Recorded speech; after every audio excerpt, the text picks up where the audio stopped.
বাংলাদেশ জাতীয় ফুটবল দলে এখন আলোচনার কেন্দ্রবিন্দু হামজা চৌধুরীর হাঁটুর চোট। তাকে নিয়ে কিছুটা উদ্বেগ থাকলেও আশার কথা শুনিয়েছেন কোচ হাভিয়ের ক্যাব্রেরা। সিঙ্গাপুরের বিপক্ষে এশিয়ান কাপ বাছাইয়ের ম্যাচে এই ডিফেন্সিভ মিডফিল্ডারকে পাওয়ার ব্যাপারে আশাবাদী তিনি। লম্বা ছুটি কাটিয়ে 17 ফেব্রুয়ারি ঢাকায় ফিরেছেন কাবরেরা। ঘরোয়া ফুটবল শুরু না হওয়ায় আপাতত অপেক্ষার সময় পার করছেন জাতীয় দলের এই স্প্যানিশ কোচ। শনিবার বিকেলে বাংলাদেশ ক্রীড়া লেখক সমিতির আয়োজিত ইফতারে যোগ দিয়ে সাংবাদিকদের মুখোমুখি হন তিনি। সেখানেই হামজার চোট ও ফেরার সম্ভাবনা নিয়ে খোলামেলা কথা বলেন। আমরা ধাপে ধাপে এগুচ্ছি।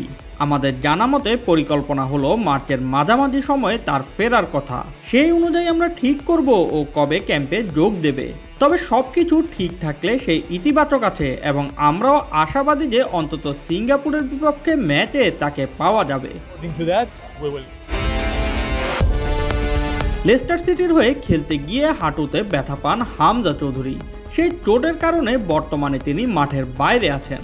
তখন জানা যায় 6 থেকে 8 সপ্তাহ লাগতে পারে হামজার মাঠে ফিরতে।